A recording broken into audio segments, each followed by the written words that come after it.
This is Dabu7. A quick video here to go over some of the best foods that you can have in your stockpile for an emergency situation. Well, we've talked about this on the live stream many times, but I wanted to kick out a video talking about some of the basics here. Now, of course, the more you have, the longer you're going to be able to sustain yourself.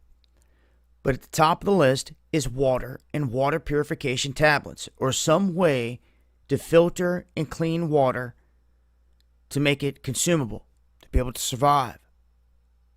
So some people have access to rivers or ponds, but there's a lot of bacteria and germs in there, so you have to have a way to purify all that, get all that out of there. That is one step. So water is critical. There's many different ways, but just to know you need some kind of way to clean water when the lights go out or everything gets shut down.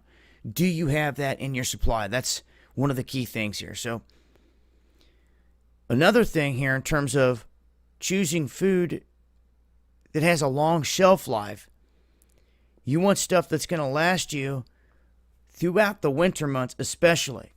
So it's all about timing here. Now, you can stock up as much as you want on food from the store. When it runs out, it's gone. The only answer to all this for a long-term event is to grow your own food. So think about ordering seeds, heirloom, non-GMO, organic seeds that can help you start to grow and sustain some crops like corn, potatoes, tomatoes, carrots, things of that nature. It could be a lifesaver. Seriously. And getting started now would be ideal, because let's say everything started to shut down here within the next few weeks. Let's just say, as everything's starting to warm up in spring, you have your stockpile of goods to get you into a part of the summer, but then that's going to run out and deplete. That's when all the crops you're growing now, or starting to grow now, are going to come into play, some of them, that you can harvest and then live off of them. And you got to keep that rotation going. This is where greenhouses and other things come into play as well. But for those that can't do that, stockpiling is some people's only option. When doing this, you want to make sure to keep rotating the older goods to the front, because if not, it could sit there for some time and then just all be bad when you finally need it. So make sure you're rotating it out. And some of the best foods I want to go over here rather quickly.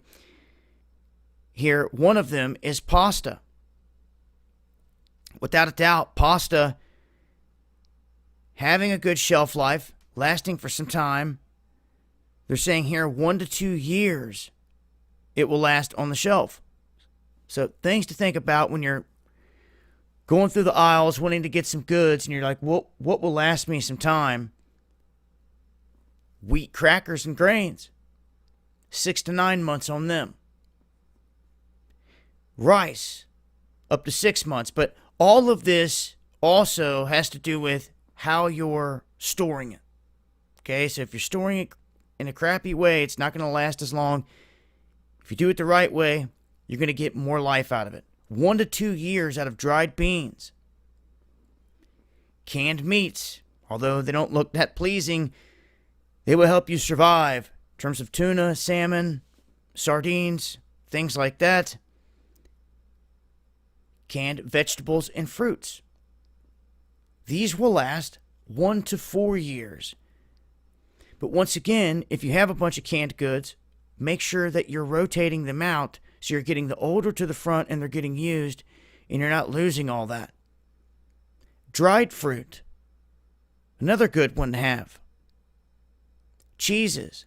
They only last 2 to 4 months typically, but if you can them, it can last up to 5 years. That's right, canning cheese. You have other things like peanut butter and jelly that you can get en masse at the store right now that will last some time. And powdered milk. They say 25 years. Some of these can last. And this is critical for those out there that are not going to have milk in a down situation where the whole economy's locked down or your whole city's locked down or something like that. Nuts and trail mix. You can never go wrong here. This is something that I look to get going here in the future myself. Put together my own blend of trail mix. Canned soups, 2 to 5 years. They last on the shelf.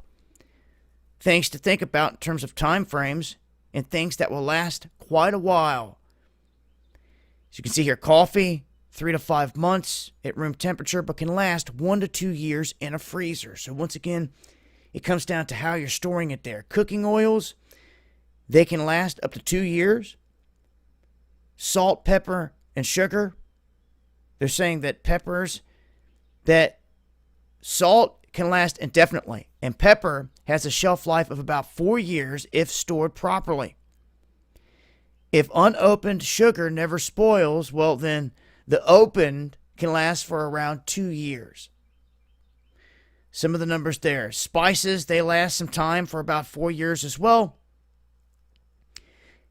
And you can read up on this link to get a better beat here on some of the items that you're going to want to stock up on just in case. But I can't stress it enough that you can have a big supply, but it's eventually going to run out. To have a way to catch water, to clean water, and to grow foods is key. We're going to be talking about that a whole lot more on both of my channels over here on YouTube. As time goes by and the weather warms up, I'll be dropping videos of me going through greenhouse stuff, rainwater catching, and all that. And make sure to catch us over here on D Live as well for all the live streams where we talk about this often. We break down all the stuff that's breaking in great detail. Links below in the description box. Much love, y'all.